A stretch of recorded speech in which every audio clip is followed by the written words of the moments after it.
Take a look at what happened.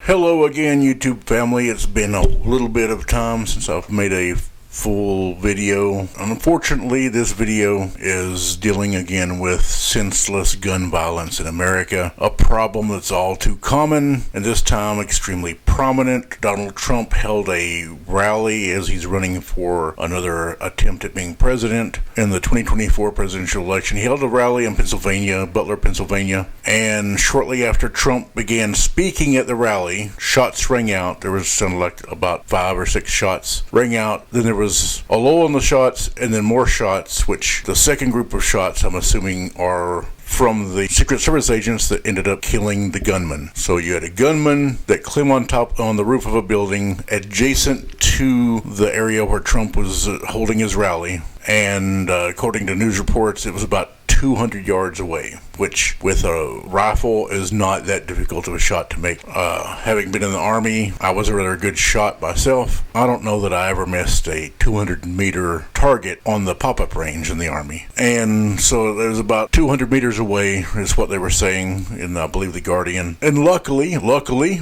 Donald Trump didn't get killed. He did get injured. His ear got hit, and it's unclear really whether a bullet grazed his ear or whether a bullet hit nearby Trump and shattered, and he ended up being injured by a shrapnel from a shattered bullet. I don't know that I'm not seeing anybody putting anything directly out if the bullet hit his ear or if it was shrapnel from a bullet hitting some piece of metal somewhere around the stage he was at, and shrapnel from the bullet breaking apart hit his ear. But Trump was slightly injured. He was bleeding, and here is the video of what happened. And take a look at what happened.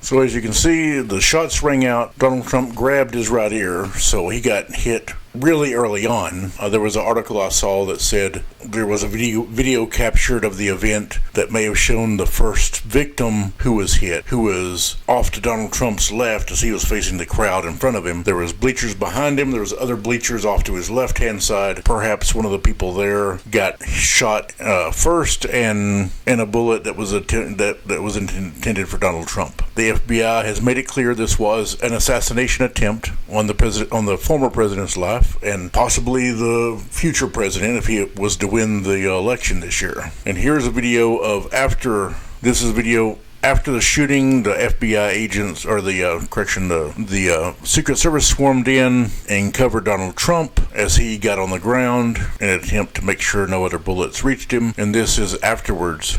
Shooters down. Are we good to move? We're clear. We're clear. Hold up, your head is bloody. So we gotta move to the bus. Let me get my Okay, watch out.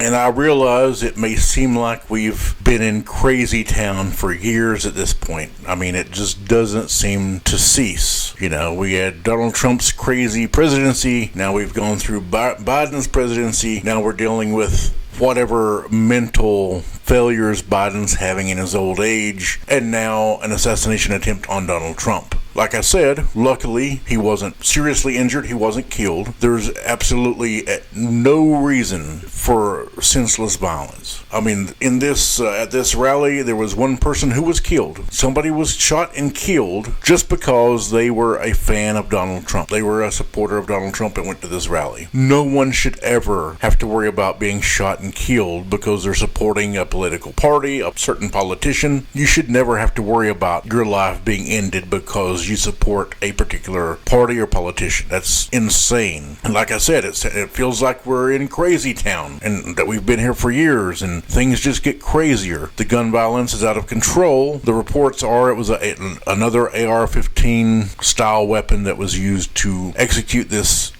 attempted murder of Donald Trump, and it's just insane at this point. This is a photograph that was taken of the roof where the shooter was at. In the upper left-hand corner, you have a group of people that were in a field near the building where the shooter had climbed up on top of. In the upper right corner, you can see the shooter laying there, still motionless. At that point, the Secret Service agents had killed the shooter. And then the bottom picture is, I'm assuming one of the news agencies got a helicopter in the sky and was able to capture a picture of the roof. And you have 4 circles. You have the shooter laying there on the roof after he was killed by the Secret Service. You have the rifle that he was using. You have what looks like a backpack on the opposite side of the roof, and then some other little object there laying on the roof. That was the shooter. As I said, presumably a photograph taken by a helicopter. What's been released so far from the FBI is that the shooter's name is Thomas Matthew Crooks. He was 20 years old. This year, 2024, would have been his first opportunity to actually vote in an election. He was registered Republican. He's from Pennsylvania. It said he was from a town about 35 miles away from Butler where this rally was being held. For some reason, he registered as a Republican. He had donated in 2021 $15 to Act Blue, which is a Democrat political action committee group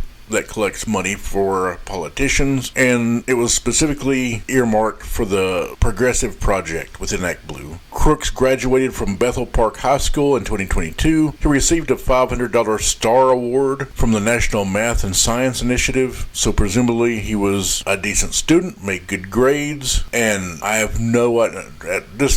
We have just rudimentary information at this point. No idea what snapped in this young man's brain that made him attempt to kill a former president. I mean, it's utterly insane to me, and I'm sure we'll get more and more information as time goes on. More facts will come out. Hopefully, this is all the violence we will see in this election cycle. I'm not going to promise anything, can't guarantee nothing. This is America. America does stupid better than anybody on the planet, and this is stupid. So here you have the Secret Service agents on stage as they swarm Donald Trump, and then you have the tactical guys there with their tactical gear, their weapons, looking around to make sure there's no other shooters. Reporting is that there was, as far as they know at this point, no other shooters. Somebody, presumably from the stands behind Donald Trump, took a picture after the Secret Service agents swarmed him as he got on the ground. You can see the blood on the side of his face where his ear was injured. Once, and as you heard in the second video I played, once they were confirmed that their shooter was neutralized, they got Donald Trump up, they covered him with their bodies, escorted him away to his SUV so he could leave. Donald Trump made a motion. He held his fist in the air. There was another moment before that where it looked like he was saying fight to the audience. And so we have an insane shooting at one of Donald Trump's rallies. His rallies are usually crazy, but not because of violence. They're usually crazy because Donald Trump's ranting and saying random stuff, talking about craziness like batteries in boats, causing boats to sink, and shark attacks, and all kinds of craziness. This is an image. It was a BBC reporter talking to a guy who was standing outside of the rally event, but near the building where the guy had crawled on the roof with the gun. And he said he and his friends had seen the guy low crawling across the roof with his rifle. And I believe he described it as bear crawling. He was bear crawling on the roof with the rifle. They could clearly see the guy in the camouflage fatigues with the rifle crawling on the roof, and they were trying to alert police. They were trying to alert the various agents, the Secret Service agents that were around the area, trying to point them to the roof, saying there's a guy with a gun up there. So there was an attempt to alert authorities prior to the shooting. It didn't work out. The authorities didn't react to the warning this guy and his friends were trying to give, and the result was the shooting. Trump was lightly injured, and as I said, his ear was injured. One person was killed. Insanity. Somebody was killed because of going to a rally for a politician. There were 2 other people taken to the hospital in critical condition. I've not seen any updates on them. Hopefully, they will live. They will make a full recovery, and they will be able to go support Donald Trump again. I mean, I'm not one to defend Donald Trump. I can't stand Donald Trump as a politician. I can't stand him as a businessman, as a person. There's nothing about Donald Trump that I like, but there's never a time I would want him murdered. Never, ever. That's not the answer to a political disagreement. I mean, once you resort to violence, you have basically given up the intellectual fight. You said, I can't intellectually fight, so I've got to fight physically. I mean, you have lost the political argument once you reach the point of using violence. There's no reason ever to use violence, because in this election year, we're fighting against the Republican Party. We're trying to prevent Trump from getting elected. We're trying to prevent Project 2025 from being implemented because it would be bad for the country. The reason why I oppose Trump is because he's not very bright. He's very self-centered. He's already said he wants to get retaliation on the people he feels like wronged him, which include various politicians in the Democrat Party, various people within the government, most likely news outlets that report the truth about Trump, and he doesn't like it because the truth is not flattering to Donald Trump. But none of this justifies trying to kill the guy. Now, what's the result of this going to be? I think it's got to be clear that the result of this is Trump is going to get a rather significant bump in the polls. He's already leaked. I mean, we're dealing with a situation where Trump, the former president, is running against Joe Biden, the current president. Joe Biden face-planted in the one debate they've had so far and seemed like a doddering old man, to the point where people are asking the question of whether Biden can do his job now as president, let alone whether he can continue into the future 4 more years doing his job as president, as bad as his brain seemed in the debate. Stuff has come out that Joe Biden is basically operable between 10 a.m. and 4 p.m. Not good. That doesn't help the argument for Joe Biden. Joe Biden's made some public appearances to try and do damage control for the debate and screw up. In those appearances, he's constantly having gaffes, having mental mistakes, and by themselves, it wouldn't be a big deal if everything else was normal. But because of how atrociously bad that debate was, Joe Biden's struggling. He was behind before the debate. He's further behind after the debate. And now with this, Donald Trump is going to get a boost. There were already his diehard supporters excited to vote for him. There are some people, most likely, who will be moved to support Trump because somebody tried to kill the guy. Trump was able to walk off stage with his fist held high and blood streaming down the side of his face. For some people, they're going to look at that and say, that's strength. That's a leader. That's somebody we should have in office, not the doddering old man that's there now. I mean, you look at the contrast just optically, and some people are going to lean towards Trump because of this experience. So as far as that goes, the shooter did a disservice. If he was opposing Trump, he did a disservice in his opposition of Trump because he made Trump stronger. Trump is only going to be stronger from this. And I mean, as you can see in the picture, he's walking off stage, blood on his face, fist held high. That is going to appeal to a lot of people. Biden is going to be further behind after this. And so the shooter helped Trump's cause, and I can guarantee you that Donald Trump, I mean, he knew what he was doing when he held his fist up. He realized he wasn't seriously injured and was able to hold his fist up and show that he survived this attempt on his life. Trump is going to be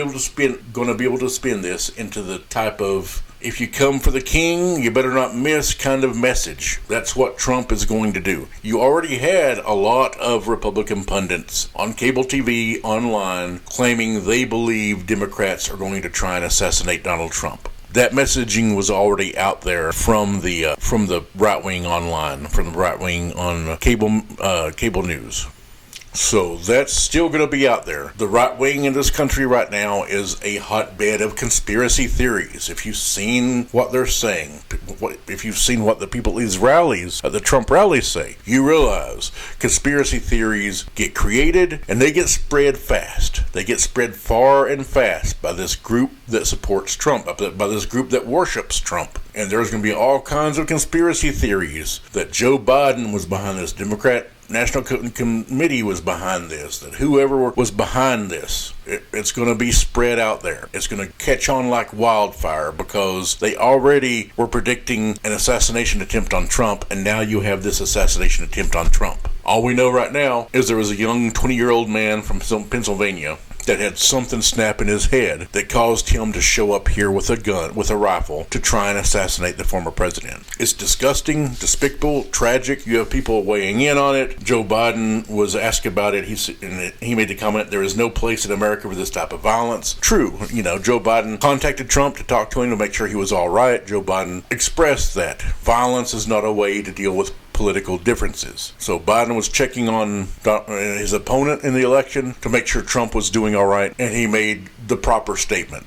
Senseless gun violence makes no sense. Political violence makes no sense. You're not going to win an argument with violence. Violence doesn't solve problems. It creates problems. That's where we are. So there was the attack on Trump. Luckily, he's okay. Unfortunately, there's one person dead, 2 people seriously injured that I've not seen any updates on. Hopefully, they will be okay, and they will be able to get back to as much of a normal life as they can after being attacked randomly at a rally, a political rally at that. And I'm sure more details are going to come out as the days and weeks churn on, and we're going to find out all about this young shooter, Thomas Matthew Crooks. Thomas Matthew Crooks, 20 years old, from Pennsylvania, and this would have been the first election he could have voted in. For some odd reason, he's registered Republican. He donated to Democrats. I don't know if he's a Republican person that just doesn't like Trump. There are anti-Trump Republicans out there.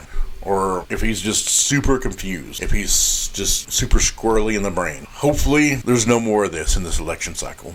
It's already crazy with old man Biden and people scared of what Trump's going to do if he gets back in office. And I don't support Trump. This is not going to make me support Trump. I hope he loses. I hope he lives through the election, but I hope he loses. Unfortunately, that's what happened now. We have a shooter attempting to assassinate a former president while he's running to be president again. And in no way, shape, or form support violence. I hope you don't either. Killing somebody isn't going to solve a problem. But thanks for watching. Please, if you liked the video, give me a subscribe. If you're not subscribed to the channel, give me a like. Leave a comment. Let me know how I'm doing. Good, bad, whichever way. Thanks for watching, and have a good day.